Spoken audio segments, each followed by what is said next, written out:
OP जो mic mic on रखता है ना, उसको बाहर कर दो क्लास से।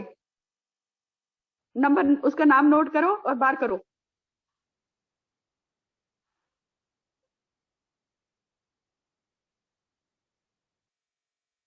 जय हिंद। मैंने अभी सभी को म्यूट किया है। अगर इसके बाद किसी ने अनम्यूट किया बिना किसी रीजन के, किसी का अनम्यूट हुआ और कोई अनवांटेड वॉइस आई, तो उसको अब की बार आउट ही कर दूंगा मैं क्लास से।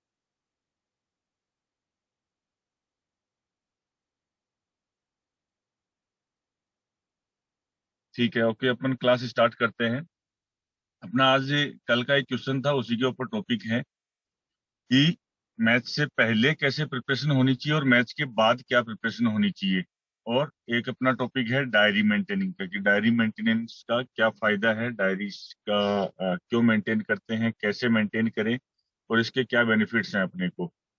इसके ऊपर अपन चर्चा करेंगे। तो सबसे पहले तो अपन जो इम्पोर्टेंट सवाल है वो लेते हैं कि रेंज के अलावा, मतलब मैच के अलावा रेंज से बाहर अपन क्या प्रिपरेशन करें कि अपने को वो बेनिफिट दे, और कुछ ऐसी चीजें जो अपने को बाहर करनी चाहिए या नहीं करनी चाहिए।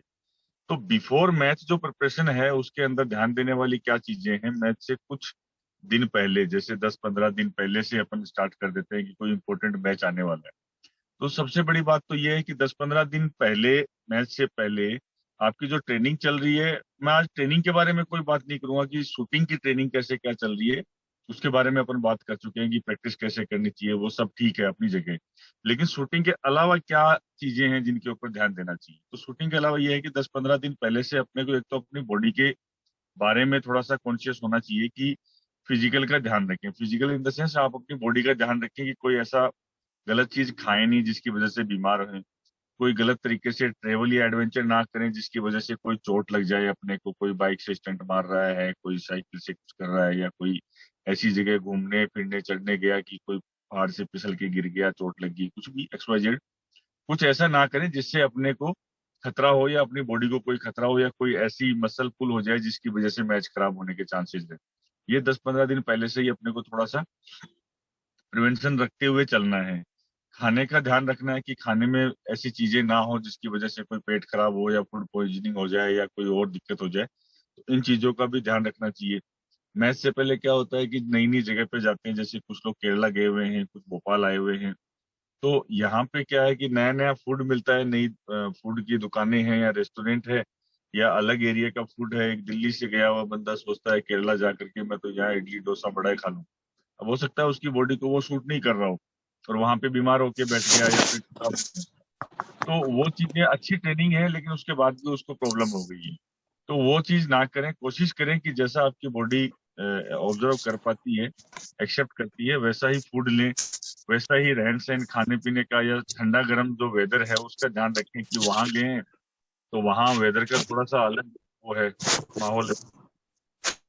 उस वेदर को भी ध्यान में रखा जाए कि उस वेदर के अकॉर्डिंग अपने को चलना है ना।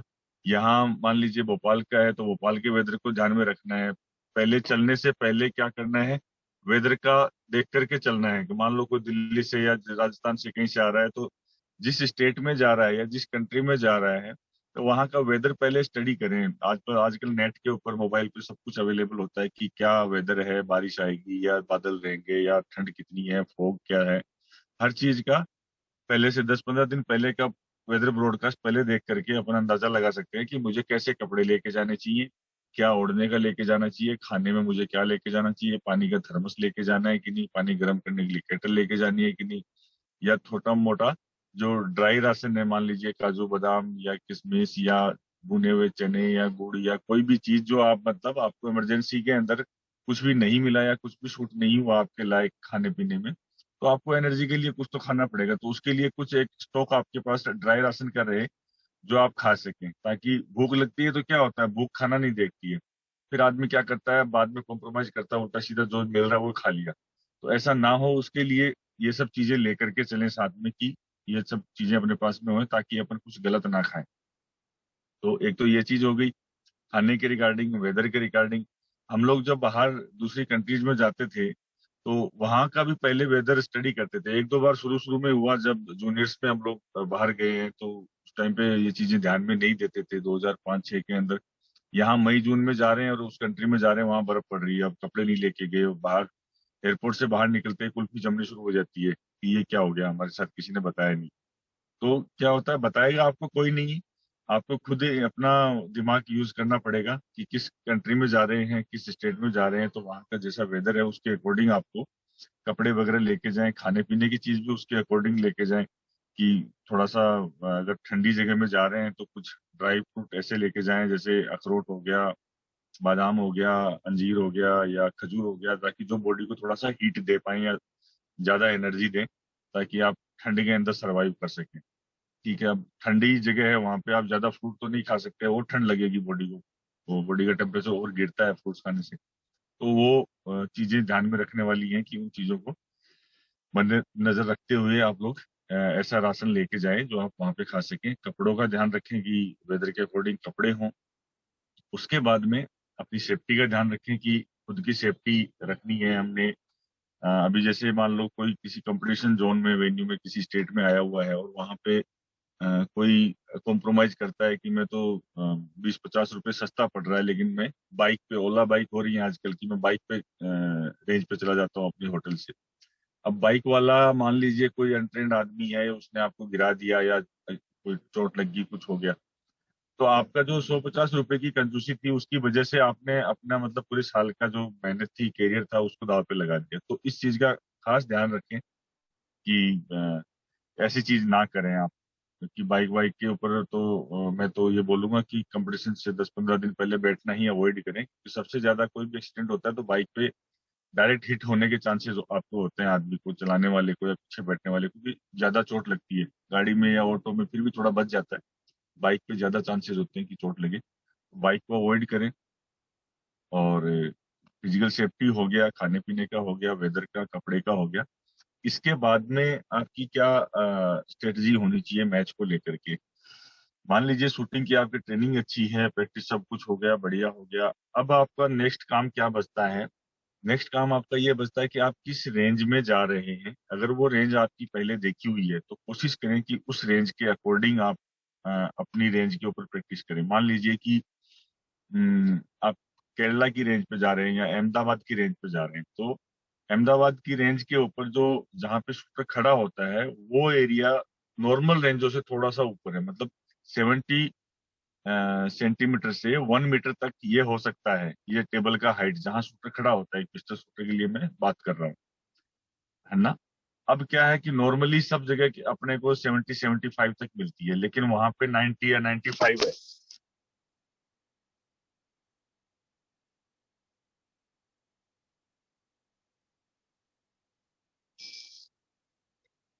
हाँ जी। तो वहां पे थोड़ा सा हाइट ज्यादा है। तो अब क्या है, नॉर्मली शूटर प्रैक्टिस करके गया है दिल्ली की रेंज से, दिल्ली के अंदर हाइट है 75 सेंटीमीटर, वहां गया उसको 95 मिल गया। अब शूटर को अनकंफर्टेबल शुरू हो रहा है कि मेरा तो यहाँ पे हाथ जो है ना ऊंचा रखना पड़ रहा है। उसकी जो सीक्वेंस है वो बदल जाती है, बॉडी का रिस्पॉन्स बदल जाता है, एक रिदम सा टूटने लगता है कि इतनी हाइट के ऊपर उसने हाथ रख के फायर नहीं किया। तो ये अगर आपको पहले से पता है तो आप क्या करें कि अपनी पिस्टल का जो बॉक्स है वो वहां पे रखें। या कोई लोअर रेंज पे जा रहे हैं कि जहाँ पे ज्यादा डाउन है, जब मान लीजिए भोपाल की है, टोटल पूरा ही 70 सेंटीमीटर है, तो आप ऐसा कोशिश कीजिए कि अपनी जिस रेंज पे कर रहे हैं वहां पे 70 सेंटीमीटर पे रख करके करने की कोशिश करें, क्योंकि रूल में ये है कि आप उसमें कुछ भी एड ऑन नहीं कर सकते।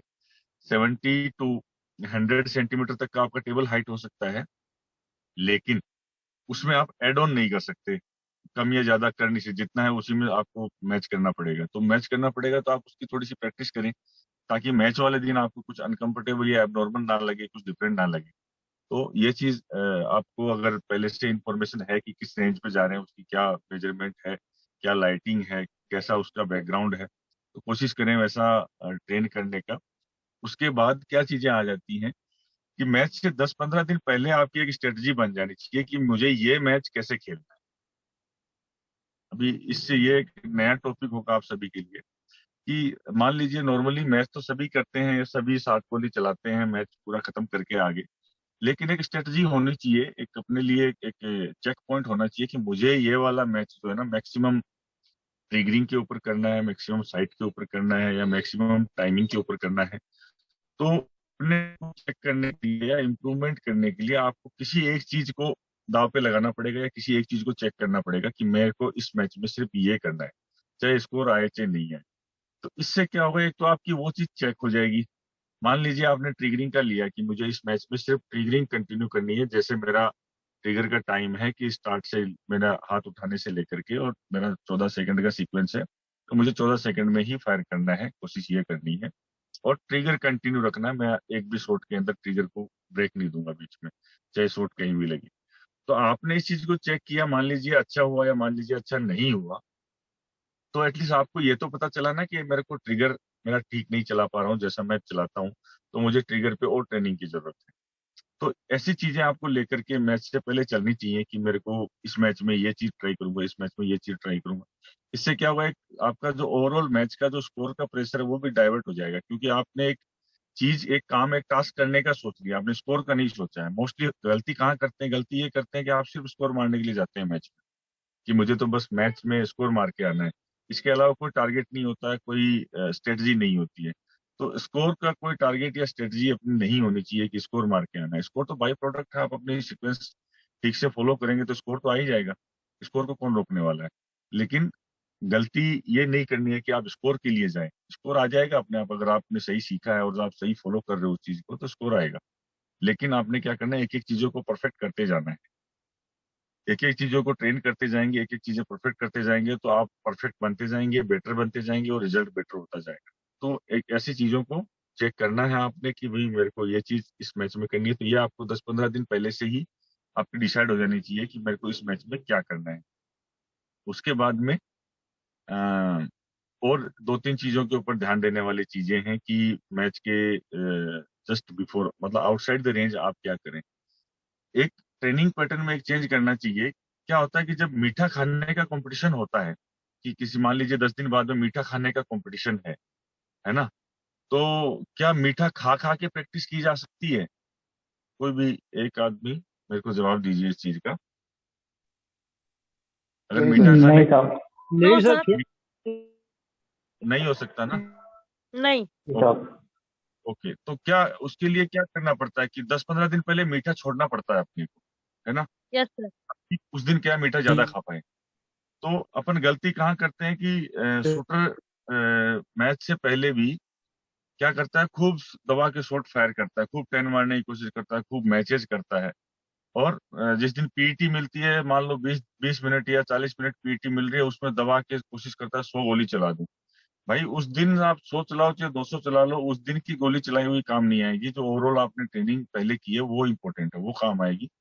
उससे आपका भला होना है, ना कि उस जो आधे घंटे में आप गोली चला लोगे। पीईटी में भागा दौड़ी मचाए रखते हैं लोग, पीईटी के लिए आधा घंटा पीईटी मिलती है, उसके लिए पूरा दिन रेंज पे खराब कर देते हैं।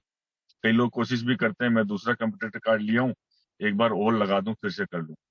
तो उससे कुछ नहीं होना है, उस 20 मिनट की 40 मिनट की पीटी से। उससे बेहतर है आप आराम से अपने रूम पे जहां भी हैं प्रॉपर ड्राई कर लें, वो ज्यादा सेटिस्फाई करेगी आपको। ठीक है। तो कहना मेरा ये था कि मैच से पहले, कोई भी बड़े मैच से पहले आप शूटिंग कम करें, मतलब गोलियां कम चलाएं, ट्राई ज्यादा करें। ये ज्यादा कारगर सिद्ध होगी आपके लिए। अगर ज्यादा शॉट चला रहे हैं आप, तो क्या होगा, ज्यादा शॉट चलाने से आप अपने आप में थक जाएंगे, आपका दिमाग ही थक जाएगा 10 मार मार के, अच्छा कर करके। तो दिमाग में एक फालतू की एक्सपेक्टेशन पैदा हो जाएगी, मेरा तो इतना स्कोर चल रहा है, अभी मेरा मैच में इतना आना चाहिए। तो वो नहीं होना चाहिए। मैच से पहले ज्यादा से ज्यादा कोशिश करें कि ड्राई करें, या अपनी और एक्टिविटीज के ऊपर ध्यान दें, मेंटल ट्रेनिंग करें, फिजिकल के ऊपर करें, डाइट को बहुत बैलेंस करें, बॉडी का बीपी चेक करें कि बीपी मेरा ठीक है, हार्ट बीट ठीक है, कंसंट्रेशन मेरा कैसा है। इन सब चीजों को रिफाइन करने में लगाएं लास्ट मोमेंट पे टाइम, ना कि गोलियां फायर करने में। गोलियां कम फायर करें, लेकिन अच्छी करें। क्वांटिटी को उस टाइम पे कम कर दें और क्वालिटी बढ़ा दें मैच से पहले। ये सबसे इम्पोर्टेंट चीज है। अगर आपने ऐसा किया तो मान लीजिए कि अब गलती कहाँ करते हैं कि मीठे खाने का कंपटीशन में मीठा खा के प्रैक्टिस करके आते हैं और वहां आके खाया नहीं जाता है। तो अब की बार जब नेक्स्ट करें तो आप अपने बच्चों को भी बताएं, या कोई शूटर है तो वो भी इस चीज को ट्राई करें कि मैच से पहले कम से कम आप वो करके आए, फायर करके आए, ड्राई ज्यादा करके आए और फायर ज्यादा करें। तो उससे क्या होगा कि आपको, आप जितने गोलियां चलाएंगे, मान लीजिए कि एक सिंपल सा एग्जांपल आप अपने मन में सोच के देखिए कि अगर आपको दिन में 6 घंटे रेंज में रख रहे हैं और रेंज में 6 घंटे प्रैक्टिस करनी है, और 6 घंटे के अंदर 5.5 घंटे आपको जो है सिर्फ ड्राई करवाई गई है, और आखिरी के आधे घंटे में आपको सिर्फ 10 गोली दी है कि आपको सिर्फ 10 ही गोली चलानी है। तो मतलब नॉर्मली आप अपने आप में सोचिए कि आधे घंटे में 5.5 घंटे ड्राई कराइए, आधा घंटा फायर करना, आधे घंटे में सिर्फ 10 ही गोली चलानी है। तो क्या कोई भी शूटर उसमें से लेजी शॉट या लापरवाही से चलाएगा उन 10 गोलियों? नहीं चलाएगा, प्रॉपर चलाएगा, पूरी बढ़िया जान लगाएगा और एकदम अच्छी तरह से फायर करेगा। और गलत लगेगा तो कैंसिल भी करेगा, क्योंकि उसको पता है 10 ही गोली है और आधे घंटे का टाइम है, खूब टाइम पड़ा है, तो वो परफेक्ट चलाएगा। तो आप अपनी परफेक्शन पे ज्यादा ध्यान दें, ना कि क्वांटिटी के ऊपर। क्वांटिटी से कुछ नहीं होना। अगर गोलियां फायर करने से शूटर बनता, तो जिसकी गोली की फैक्ट्री है, बंदूक की फैक्ट्री है, वो सबसे पहले शूटर बनता। वो क्यों नहीं ओलंपिक का मेडल लेके आए? तो क्या है, चलाने का तरीका और जो स्ट्रेटजी है वो चीजें ठीक होनी चाहिए आपकी। गोलियां चलाना इंपॉर्टेंट नहीं है। बहुत से लोग हैं जिनके पास गोलियां है ही नहीं, वो बिल्कुल ड्राई कर करके आते हैं और बहुत अच्छा करके जाते हैं, है ना। तो इस चीज के ऊपर ध्यान दें, ये वाली चीज करनी चाहिए। मैं बहुत से बच्चों को बोलता हूँ ये चीज कि मैच से पहले कम फायर करें। ये वो कई बार शिकायत करते हैं कि सर कॉन्फिडेंस नहीं आता। मत आने दीजिए कॉन्फिडेंस, कोई बात नहीं। कॉन्फिडेंस अपने आप आएगा जब आपका एक बार आप मैच में जाएंगे, 15 दिन पहले से कम फायर करके जाएंगे, अगर अच्छा स्कोर आएगा तो अपने आप आ जाएगा कॉन्फिडेंस। ठीक है। दूसरी चीज क्या है कि आप लोग एक और चीज नहीं करते हैं जो करनी चाहिए। क्या है, प्रैक्टिस करते हैं लेकिन ट्रेनिंग नहीं करते हैं। तो प्रैक्टिस और ट्रेनिंग में क्या फर्क है? प्रैक्टिस वो चीज है, जो चीज आपको आती है आप उसका अभ्यास कर रहे हैं, उसको प्रैक्टिस कहते हैं। और ट्रेनिंग क्या चीज है? ट्रेनिंग वो है जो आपको नहीं आती है, जिस चीज में आप अपने आप को परफेक्ट बनाना चाहते हैं, उस चीज को सीखने का प्रयास कर रहे हैं, उसको ट्रेनिंग कहते हैं। ठीक है। तो आपको क्या है, प्रयास करना है कुछ चीजों को सीखने का, कि ट्रिगरिंग को सीखने का, साइट पे नजर जमी रहे स्टार्ट टू एंड तक, उसका प्रयास करना है। ब्रीदिंग के साथ आपका हाथ नीचे आए, ब्रीदिंग, आपकी एमिंग और ट्रिगरिंग, ये तीनों का कोऑर्डिनेशन बने, ये तीनों एक साथ चलें, इसका प्रयास करना है, ताकि ये चीजें आपकी एक साथ एक लय में और ऑटोमेटिकली होने लग जाए। आपका सबकॉन्शियस माइंड इस चीज को करने लग जाए। दो तरह के माइंड होते हैं ना, कॉन्शियस और सबकॉन्शियस। और तीसरा माइंड एक अलग नॉलेज है, उसके अंदर माइंड को तीसरा माइंड भी बताया गया है, लेकिन वो अभी का चैप्टर नहीं है। नॉर्मली जो साइंस है वो दो माइंड मानती है, कि कॉन्शियस और सबकॉन्शियस माइंड। कॉन्शियस क्या है? जो आपका वर्तमान में मौजूदा, जो अभी आप काम कर रहे हो, आप बैठे हो, आपको पता है आप क्लास ले रहे हो, ये कॉन्शियस माइंड है, प्रेजेंट माइंड। सबकॉन्शियस क्या है? कि जो आपके दिमाग में एक स्टोर डाटा है, आपका तरह का एक हार्ड डिस्क है, जिसके अंदर डाटा सेव है। जब आपको जरूरत पड़ी वो चीज निकल के आ गई कि फलाने आदमी का नाम क्या है, तो जब वो आदमी सामने आया उसका नाम ध्यान में आ गया। अदरवाइज 24 घंटे आपके दिमाग में वो नाम या वो आदमी नहीं है। तो ये क्या चीज है? ये सबकॉन्शियस माइंड है। तो आपके सबकॉन्शियस माइंड से शूटिंग होनी चाहिए, ना कि कॉन्शियस माइंड से शूटिंग होनी। कॉन्शियस माइंड से आपको क्या करना है? ट्रेनिंग करनी है। और इतना ट्रेनिंग कर देना है कि सबकॉन्शियस माइंड के अंदर वो चीज घुस जाए, वो रिदम घुस जाए, वो घुस जाए, वो फीलिंग घुस जाए। और उसके बाद में जब मैच करें तो वो चीजें सबकॉन्शियसली अपने आप हो। ठीक है। सबकॉन्शियसली होने का मतलब क्या है? सबकॉन्शियसली कैसे हो? जैसे मान लीजिए आप गाड़ी चला रहे हैं, या बाइक चला रहे हैं, स्कूटी चला रहे हैं, साइकिल चला रहे हैं। ठीक है। तो स्कूटी या मोटरसाइकिल चलाने वाला आदमी क्या करता है? चाबी राइट हैंड से स्टार्ट किया, राइट हैंड बंदा है तो राइट हैंड से स्टार्ट किया, लेफ्ट हैंड से क्लच दबाया, और मेरे ख्याल से राइट पैर के नीचे होता है, या गियर होता है जिस साइड में। तो जिधर गियर होता है वही वाला पैर से गियर डालता है, उसी राइट पैर से ब्रेक दबाता है। ऐसा होता है कि बाइक पे बैठा है, टांग इधर से उधर उठा के लेके गया और इस वाले से ब्रेक दबा के आया, या क्लच दबाना है लेफ्ट हैंड से तो राइट हैंड को लेके आया और उससे क्लच दबाया हो। अगर सेल्फ मारना स्टार्ट है तो वो ये वाला अंगूठा ही लगाएगा, ना कि लेफ्ट हैंड का अंगूठा लेके आया। हॉर्न दबाना है तो ये वाला लेफ्ट हैंड के अंगूठे से हॉर्न दबाएगा। कार ड्राइव वाला आदमी है तो वो लेफ्ट हैंड से लेफ्ट पैर से ही क्लच दबाएगा, कभी राइट से क्लच नहीं दबाएगा, राइट वाले पैर से ही दबाएगा। ठीक है। तो ये क्यों ऐसा क्यों करता है आदमी? पेन होता है तो यहीं रखते हैं, मोबाइल होता है तो साइड वाली पॉकेट में रखते हैं, बटुआ होता है तो पीछे पेन या जो भी पेन है उसकी जेब रखते हैं। ये क्यों होता है? ये सबकॉन्शियस में घुस गया आपके, आपने इस चीज को इतनी बार कर लिया कि आप ये, अब आपका दिमाग कहीं भी हो, कोई भी आ रहा है, बात कर रहा है, कुछ भी कर रहा है, लेकिन इंडिकेटर देना है तो आप 2-3 उंगलियों का इस्तेमाल करते हो। कभी ऐसे पकड़ के इंडिकेटर दबाया अपनी गाड़ी का कि भाई मैंने इंडिकेटर देना है, ऐसे दबा? आप भूल गए होंगे इंडिकेटर कैसे दबा? नहीं भूलते, क्योंकि वो सबकॉन्शियस में घुस गया है। वो चीज अब ऑटोमेटिक हो गई, चाहे आप फोन पे चाहे बगल में बैठे हैं, कुछ भी कर रहे हैं, अब आपके सबकॉन्शियस में वो चीज इतनी रम चुकी है कि आपको अभी कॉन्शियस माइंड यूज जरूरत नहीं है उस चीज को करने के लिए। ठीक है, जैसे खाना खाते हैं नॉर्मली, राइट हैंड का बंदा है तो राइट हैंड से उठाता है, राइट हैंड से खाता है।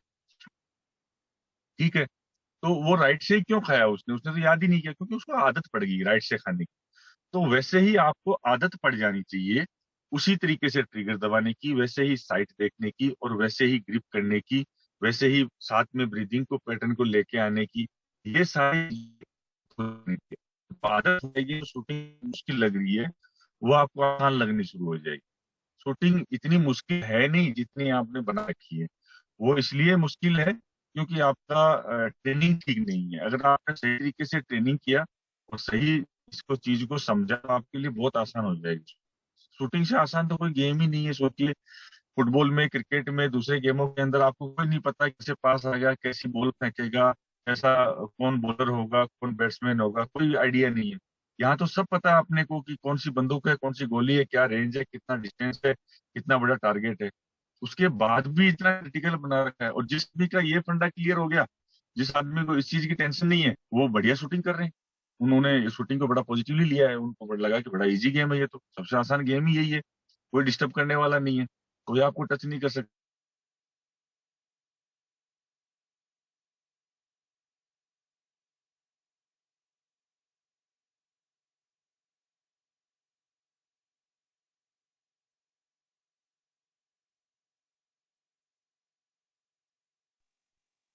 सर आवाज नहीं आ रही है। एक मिनट, अभी आया? हाँ सर, नहीं आ रही आवाज, काफी देर से दिक्कत आ रही है। सर नेटवर्क इश्यू आ रहा है, और जो नेटवर्क का आता है वो रेड में आ रहा है, नीचे नेटवर्क आता वॉइस ब्रेक करके आ रहा है सर। आ रही है सर अभी आ सर रहा है? रिक्वेस्ट आपसे, आप वीडियो ऑफ करके कर लीजिएगा, क्योंकि वीडियो ऑफ करके करेंगे ना तो आपका आवाज सही आएगी। ओके, मैंने अभी वीडियो ऑफ किया है, क्या अभी आवाज सही आ रही है? जी सर सर, सही आ बिल्कुल रही है जी सर अभी। सर। सही आ रही सर। ओके, वेरी गुड, ठीक है।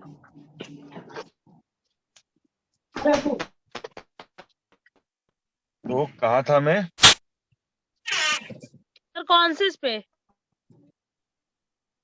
हाँ, कॉन्शियस और सबकॉन्शियस माइंड।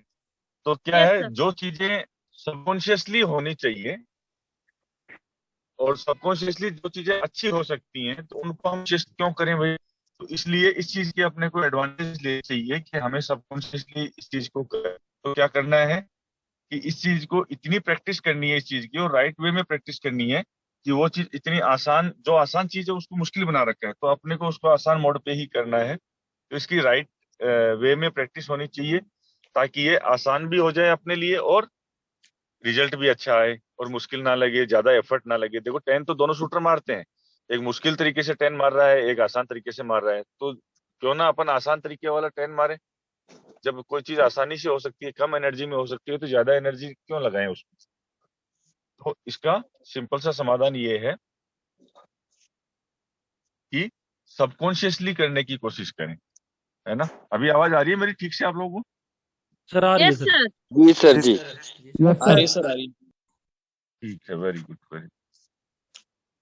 तो ये हो गया अपना सबकॉन्शियसली करने का ट्रेनिंग पैटर्न, जो उससे पहले करने का। अब आते हैं अपन डायरी के ऊपर कि डायरी क्या चीज है, क्यों, क्या मेंटेन करना चाहिए। देखिए, डायरी ऐसी है, डायरी आपका वो डाटा है, डायरी वो चीज है जो आपको ये बताती है कि आपको कब आपने क्या किया और आगे आपको क्या करना चाहिए। पहले आप क्या कर रहे थे, अभी आप क्या कर रहे हो, और आगे आपको क्या करना चाहिए, वो आपको डायरी बताती है। और पीछे से कोई चीज आपको वापस उठा करके अपनी ट्रेनिंग में लानी है, उस वक्त की प्रेजेंट सिचुएशन को देखते हुए, तो भी आप डायरी से उठा के ला सकते हो। तो ये कैसे ला सकते हो, इसका क्या तरीका है? इसका ये तरीका है, देखिए डायरी में आपको क्या हमेशा कुछ चीजें हैं जो मैंडेटरी हैं, वो मेंटेन करनी ही चाहिए। जैसे सर नहीं आ रहा है सर आपका आवाज नहीं आ रही है? वीडियो, नहीं आ रहा सर। नहीं आ रही है वीडियो सर, क्या, आवाज तो आ रही है ना? आ रही है सर। सर हल्की कट के आ रही है आवाज आपकी। B continue sir, B continue. Okay ठीक है। तो डायरी का क्या महत्व है? डायरी के अंदर डायरी अपनी बहुत मदद करती है किन चीजों के अंदर, अपनी मान लो किसी वजह से परफॉर्मेंस डाउन हो गई तो उसको अप लाने के अंदर हमें डायरी बहुत मदद कर सकती है, या किसी वजह से परफॉर्मेंस स्टेबल हो गई, इंप्रूव नहीं हो रहा तो भी डायरी बहुत मदद कर सकती है। अब ये कैसे करेगी ये मैं आपको बताता हूँ। डायरी के अंदर क्या क्या लिखना चाहिए अपने को? एक तो अपनी जो पर्सनल रूटीन है, पूरा दिनचर्या है, वो लिखना चाहिए। उसमें बड़ी डायरी बड़ी ईमानदार चीज है कि उसको ईमानदारी से लिखनी चाहिए। अगर आप कुछ ऐसी चीजें लिख रहे हैं जो आप दूसरों से डिस्क्लोज नहीं करना चाहें तो बेशक अपनी डायरी को आप ताले में रखें, लेकिन डायरी अपनी बिल्कुल लिखें और उसके अंदर ईमानदारी से सही सही चीजें लिखें। पहली बात ये कि आप क्या खा रहे हो, क्या पी रहे हो, अपने खाने पीने का पूरा लेखा जोखा उसमें होना चाहिए कि आपकी डाइट कैसी है, क्या है, वेज है, नॉन वेज है, वेज में आप क्या खा रहे हो, नॉन वेज में क्या खा रहे हो, कोई और आपकी हैबिट है जो आप यूज कर रहे हो तो वो भी उसके अंदर लिखना है। उसके बाद में आपको अपना वेट लिखना है कि आपका इस टाइम पे वेट कितना है, बॉडी वेट कितना है, आपकी बीपी कैसी चल रही है इस टाइम पे, पल्स रेट कैसी चल रही है वो लिखनी है, नींद कैसी आ रही है, कितने बजे सो रहे हो, कितना बजे उठ रहे हो, वो भी इसके अंदर लिखना है। ये चीजें बिल्कुल लिखनी चाहिए क्योंकि इनका आगे रिलेवेंट होने वाली है ये इसके अंदर। अभी आवाज कैसी है? बेटर है सर, अच्छा है। क्लियर है सर आपकी वॉइस। क्लियर है, गुड है सर इट्स क्लियर। ठीक है। तो डायरी के अंदर ये सारी चीजें हो गई। अब इसके कोई दिक्कत अलावा नहीं आ रही sir. Training, okay thank you. तो उसके अलावा क्या है, अपने ट्रेनिंग के बारे में पूरा लिखना है कि आप कितना घंटे ट्रेनिंग कर रहे हो, कौन सी पिस्टल से कर रहे हो, पिस्टल का नंबर क्या है, अम्युनिशन कौन सा है, कौन सी रेंज पे कर रहे हो, कोच कौन है, ये सारी चीजें भी डायरी के अंदर लिखनी है। ट्रेनिंग का पैटर्न क्या है, कितने घंटे क्या करते हो, फिजिकल एक्सरसाइजेज में क्या करते हो, वो पूरा डिटेल में उसके अंदर होना चाहिए। उसके अलावा ट्रेनिंग प्रोग्राम आपका पूरा हो गया, वो आपने लिख दिया। अब आपके जो वीकली मैचेज करते हो या 5 दिन में 7 दिन में जो मैच कर रहे हो, मैच का आपने स्कोर लिखना है। स्कोर का भी पैटर्न लिखना है कि कितने आपके 9, कभी किसी किसी के पैटर्न होते हैं 7, 8, 10 लगते हैं, फिर 5, 6, 9 कंटिन्यू लगते हैं, फिर 7, 8, 10 लगते हैं, फिर 9 लगने शुरू होते हैं, कंटिन्यू 9 होते हैं, कंटिन्यू 10 होते हैं, वो पैटर्न भी लिखना है। किसी का पैटर्न क्या होता है 4, 10 एक अट्ठा, 4, 10 एक अट्ठा, 4, 10 एक सत्ता, 5, 10 फिर एक अट्ठा, फिर 4, 10 फिर एक सत्ता। उसके क्या है, मेजर बैट शॉट्स आते हैं लेकिन 9 नहीं आते, 10 बहुत आते हैं। तो वो अपना पैटर्न भी लिखना है ताकि आगे जा करके हम उसको उस पैटर्न को स्टडी करें। जब अपने को स्कोर इंप्रूव करना हो तो हमें ये पता चले कि हमें बैड शॉट्स कंट्रोल करने हैं या हमें गुड शॉट्स को और अंदर लेके आना। मान लीजिए किसी के 9 कंटिन्यू फ्लो के अंदर है, इट मीन्स कि उसका कंसंट्रेशन एक टाइम के लिए लूज होता है, तो उस टाइम पे वो उसको कंटिन्यू शूटिंग नहीं करनी है, बीच में एक आधी ड्राई करनी है या उसको रेस्ट देना है उस टाइम पे। ठीक है, तो वो अपने को परफॉर्मेंस को बढ़ाने के लिए वो आंकड़े काम आएंगे। ठीक है, डाइट भी काम आएगी, हम क्या खाते थे। मान लीजिए आप किसी एक रेंज के ऊपर हैं या किसी जगह पे ट्रेनिंग करने गए तो वहां आप कुछ खा रहे थे, तो वो सब चीजें लिखना है ताकि वो आगे अपन उसको एनालाइज कर सकें। उसके बाद ट्रेनिंग का हो गया, मैच का स्कोर हो गया, मैच का पैटर्न हो गया कि कैसा है। गलती होगी भाई, म्यूट नहीं किया आप। सर किसी की आवाज आ रही है, अनम्यूट कर दो एक बारी सबका। अनम्यूट नहीं, म्यूट करना है, म्यूट करना है ना। ओके, ये हो गया। इसके बाद आपको क्या है, मैच के बारे में डिटेल में लिखना है कि आपने मैच कैसे, कौन सा कंपटीशन खेला, कंपटीशन का नाम हो गया, डेट होगी, लाइन नंबर होगी, कौन से स्टेट में हो रहा है, क्या वेदर था उस टाइम पे, आपकी मेंटल कंडीशन क्या थी, आपको कितना कॉन्फिडेंस था, कितना स्कोर मान लूंगा। उसके अलावा मैच के बारे में क्या डर था या नहीं था, या एकदम कॉन्फिडेंट थे, या मैच क्या स्ट्रेटेजी लेके गए थे, किस स्ट्रेटेजी के ऊपर मैच करना है आपने, तो वो चीजें भी आपने उसके अंदर लिखनी है। ये हो गया। उसके बाद मैच एक तो कैसा इसमें कुछ हुआ, दिखता है ना। सर मैच पीछे से आवाज आ रही। कर दिया मैंने म्यूट। अब ये महान लोग हैं, अपने आप अनम्यूट करते हैं और उसके बाद पता नहीं कौन सी सब्जी लेने चले जाते हैं, है ना। क्या करें अब इनका, कोई बात नहीं, सर सर्टिफिकेट के टाइम थोड़ा पे रिक्वेस्ट है देखेंगे। सर, थोड़ा स्लोली बताएं, हम लिख रहे हैं सर साथ साथ। ओके। मैच के जो मैच की जो चीजें हैं ना, मैच की चीजों के अंदर क्या लिखना है कि मैच कब है, कौन सा मैच है। मान लीजिए नेशनल है तो 20 नवंबर से लेकर के 12 दिसंबर तक हो गया। लाइन नंबर 1 मिला, डिटेल नंबर 10 था। मैच का टाइमिंग क्या था, 2 बजे था दोपहर में, 2 से लेके 3:15 बजे तक मैच था, ये लिख दिया। इसके बाद मैच की पहले की स्ट्रेटजी क्या थी कि चलो अपने को ट्रिगर के ऊपर मैच करना है, तो वो ट्रिगर लिख दिया कि ट्रिगर मेरे को कंटिन्यू चलाने का प्लान लेके मैच में गया था। मैच से पहले कॉन्फिडेंस क्या है, मैच से पहले कॉन्फिडेंस है कि 585 तक तो लग ही जाएगा आराम से, और बढ़िया कॉन्फिडेंस आ रखा है, कोई दिक्कत नहीं है। ठीक है, ये हो गया। सर इसके जी बाद थोड़ा में सा स्लोली। स्लोली यार, ब्लैक बोर्ड लेके बैठूं अब हैं? मैं लिखवा कंटिन्यू दूंगा हर चीज की, मैं कंटिन्यू प्रैक्टिकल कंटिन्यू लिखवा सर, दूंगा। कंटिन्यू करो सर आप जैसे बता रहे आप कंटिन्यू मैं कीजिए एक एक लिखवाता रहूंगा तो साहब। मेरा फ्लो टूट जाएगा, फिर आपको आधी चीजें मिलेंगी, सर आप बताते रहिए। है ना। सर तो इनको म्यूट कीजिए ना। रिकॉर्डिंग कोई दिक्कत नहीं है, आप तो स्क्रीन रिकॉर्डिंग है हमारे पास। हाँ, उससे सुन लेना। तो ये चीज हो गई, डायरी के अंदर सारी लिख दिया। अब मैच के जस्ट पहले लाइन पे गए ना, उस टाइम पे कुछ चीजें लिखनी है, तो वो उसमें लिखती कि मेरी अभी को अगर कुछ कोई चीज चेंज है, फीलिंग मान लो फीलिंग है, या कुछ और आपको लिखना है, या कुछ अच्छा लिखना है, तो उसके अंदर 2-4 अच्छी अच्छी लाइनें लिखिए कि मेरे को मैच अच्छे से करना है, मेरे को ट्रिगर के ऊपर पूरा ध्यान देना है, कोई लेजी शॉट में नहीं चलाऊंगा, एकदम परफेक्ट शॉट चलाऊंगा, कैंसिलेशन की जरूरत पड़ी तो कैंसिल करूंगा। सारी चीजें 5-6 बार लिखोगे तो क्या थोड़ा सा और मोटिवेशन मिलेगा कि हाँ आप ये ऐसा ही करोगे। क्योंकि आदमी मन में बोलना, किसी दूसरे को बोलना और लिखना, तो सबसे कारगर सिद्ध होता है किसी चीज को लिख देना, है ना। लिखने से ज्यादा दिमाग के ऊपर असर पड़ता है, तो वो दिमाग पे भी लिखा जाता है एक तरह से। किसी चीज को आपको करने की आदत डालनी है तो आप लिखना शुरू कर दीजिए उस चीज को कि मेरे को ऐसा करना है। अगर आपको ओलंपिक का मेडल लेना है ना, तो दिन में 100 बार लिखिए कि मुझे ओलंपिक का मेडल लेना है, मुझे ओलंपिक का मेडल। दिमाग एक टाइम पे ऐसा मानने लग जाएगा कि वाकई आपको लेना है, तो फिर वो उसी तरीके से आपको ट्रेन करना शुरू कर देगा दिमाग। ठीक है, तो ये बहुत बड़ी चीज है जो होती है, फैक्ट है ये। तो वो चीजें आपने लिखी, उसके बाद मैच स्टार्ट किया, मैच किया। मैच के बीच में कोई चीज की आपको दिक्कत आने लगी, कोई चीज हो नहीं रही है, कुछ दिमाग डाइवर्ट हो रहा है, तो फिर आप अपनी किसी अच्छे मैच की डायरी उठा करके पढ़ सकते हैं कि मैंने इस मैच में ये ऐसे ऐसे किया था। तो वो मैच की डायरी पढ़ी, फिर लग गए वापस मैच में। मैच किया, मैच करने के बाद में फिर आपको डायरी लिखनी है। उसके अंदर आपने पूरा स्कोर वाइज लिखना है कि ऐसे ऐसे कार्ड रहे थे। शॉट वाइज हो सके तो शॉट वाइज भी लिखना है, और स्कोर का कार्ड वाइज भी लिखना है। ओवरऑल स्कोर लिखना है, अपनी फीलिंग लिखनी है कि मेरी अभी इस मैच में क्या फीलिंग थी, मैंने कैसा फील किया, मुझे डर लगा कि नहीं लगा, मेरा जो ट्रिगर का टास्क लेके गया था वो मैंने फॉलो किया कि नहीं किया, कितना परसेंट मेरा फॉलो हो पाया नहीं हो पाया। एक मन में किसी को कोई भी बहाना मार दो आप, लेकिन अपने आप को पता होता है कि आपने किस चीज को कितना परसेंट दिल से किया, या कितना परसेंट आपसे हो पाई है। तो आप अपनी डायरी में उस चीज को लिखें, ताकि आप जा करके वापस ट्रेनिंग तो कर सकेंगे उस चीज के ऊपर कि मेरे से ये हुआ या ये नहीं हुआ। तो ये चीज हो गई डायरी के अंदर लिखने वाली। अब इसके बाद में क्या है, मैच के बारे में हो गया। मैच से पहले आपने लिख दिया, मैच में बीच में पढ़ लिया, मैच के बाद में आपने पूरी फीलिंग शेयर कर ली डायरी के साथ में। अब आपकी डायरी के अंदर क्या है, एक डाटा है। मान लीजिए ये 1 साल तक सेम चीजें आप लिखते हुए आ रहे हैं, और 1 साल बाद में परफॉर्मेंस स्टेबल हो गई या डाउन हो गई है, या बढ़ नहीं रही है, कुछ भी है, तो आप एटलीस्ट उसके अंदर डायरी में झांकने से कोई अच्छा कोच आपको डायरी देख करके ये बता सकता है कि आपको क्या चीज चेंज करनी चाहिए, क्या चीज गलत कर रही हो, क्या चीज की क्वांटिटी आपको अमाउंट बढ़ाना है, किस चीज का अमाउंट बढ़ाना है।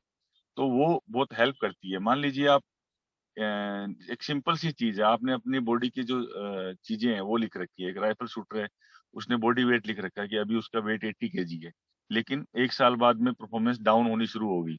तो उसके पास सिंपल सा एक तरीका है कि वो अपना बॉडी वेट भी चेक किया, मान लो उसको बॉडी वेट 90 केजी मिला और किट वही है, तो सिंपली उसको पता चल जाएगा कि मुझे किट चेंज करने की जरूरत है या वेट वापस कम करने की जरूरत है। तो डायरी है, या आपने आपको पता है कि आपका वेट बढ़ा है, तब तो आप चेंज कर सकते हैं। अदरवाइज आप उस चीज के ऊपर घूमते रहेंगे, पता नहीं क्या हो गया, पता नहीं क्या हो गया। वैसे ही राइफल शूटर पिस्टल शूटर के लिए भी है। मान लीजिए आपने आपकी डाइट 1 साल पहले एकदम वेजिटेरियन थे, या कोई अच्छी डाइट आप ले रहे थे, 1 साल बाद में आपने थोड़ी सी डाइट चेंज कर दी, और आपका जो बीपी या पल्स रेट नॉर्मल आता था, मान लीजिए 80/120 या 70% आता था नॉर्मली, सुबह उठते ही आप चेक करते हैं तो उतना आता था, और 1 साल बाद आपका परफॉर्मेंस डाउन होने लगा, और आपने चेक किया कि पहले चलो मैं बेसिक चीजें चेक कर लेता हूँ कि इनमें कोई कमी नहीं है, और आपने सुबह उठ के 5-7 दिन कंटिन्यू अपना बीपी और पल्स रेट चेक किया, तो आपका बीपी जो है ना 120/140 आ रहा है, पल्स रेट 80 आ रहा है सुबह उठते ही, तो इसका मतलब आपका बॉडी आपके साथ नहीं दे रहा है। तो इसका मतलब आपको क्या करना है, अपने बायोलॉजिकली काम करना है कि बॉडी के ऊपर काम करना है। सबसे पहले डाइट चेंज करनी है कि मेरा बीपी हाई क्यों जा रहा है, डाइट में क्या है, मीठा ज्यादा ले रहा हूँ या नमक ज्यादा ले रहा हूँ या मिर्ची ज्यादा ले रहा हूँ या कोई तला भुना ज्यादा खा रहा हूँ। तो वो चीजें चेंज कर सकते हैं। तो ये डायरी है तभी तो आप कर सकते हैं, डायरी नहीं है तो आप इस चीज के ऊपर नोटिस में नहीं जाएंगे कि मैं क्या चेंज करूँ क्या नहीं करूँ, है ना। तो ये चीजें आपको लिखने की जरूरत है। 25-50 के अंदर जैसे आउटसाइड वेदर है तो कहीं कहीं पे हवा ज्यादा चल रही है किसी रेंज के ऊपर, या किसी रेंज के बारे में आपने लिखा हुआ है कि यहाँ पे जो है ना सूरज इस साइड से उगता है और इधर से आता है, तो इस रेंज के ऊपर 2 बजे के करीब जो है लाइट पीछे से आती है और सुबह होते हैं तो लाइट जो है छाया होती है टारगेट के ऊपर। तो आपके पास कुछ है तो आप चेंज कर सकते हो। मान लो टारगेट पे सुबह आपको मैच करने को मिला और सुबह छाया आ रखी है तो आपको येलो फिल्टर लगाना है। येलो फिल्टर लगाना है तो आपके पास डाटा है तभी तो आप येलो फिल्टर लगाओगे, नहीं तो मैच में जाकर के ही देखोगे। बेशक आपने 1 साल पहले उस रेंज पे मैच किया है लेकिन आप रेंज पे जाके ही पता चलेगा अरे छाया है यहाँ, साइट नहीं दिखी, है ना। तो ये डायरी की हेल्प है जो बहुत, मतलब डायरी अपने आप में एक कोच का काम करती है। अगर आपने डायरी को अच्छे से मेंटेन किया है तो डायरी कोच की जितनी ही भूमिका निभाती है। एक जैसा अच्छा कोच काम कर सकता है आपके लिए, वो डायरी भी कर सकती है, बशर्ते आपने डायरी को अच्छी फीडबैक और करेक्ट फीडबैक दे रखी है तो, अदरवाइज नहीं हो सकता। ठीक है, तो ये डायरी के बेनिफिट्स हैं। मेरे ख्याल से डायरी के बारे में कॉन्सेप्ट क्लियर हुए होंगे आपके। यस सर, बहुत अच्छा। जी सर, जी सर। जी सर, बहुत अच्छे से। ठीक है, अभी भी इसके अंदर अगर कोई चीज आपकी पेंडिंग रहेगी, कोई चीज आपको लगता हो कि ये चीज के ऊपर थोड़ा और बात करने की जरूरत है, या ये कुछ सवाल रह गए या कोई पॉइंट टॉपिक छूट गया हो, तो आप उसको नोट डाउन करें। इवनिंग का जो सेशन है अपन उसके अंदर लेंगे और इवनिंग में फिर से इसके ऊपर बात कर लेंगे खुल करके। ठीक है,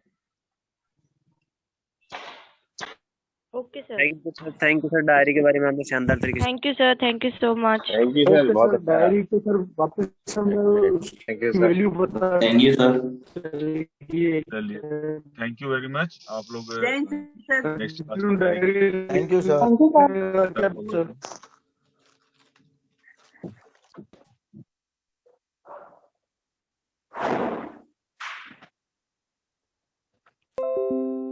thank you sir. Welcome. Thank you sir.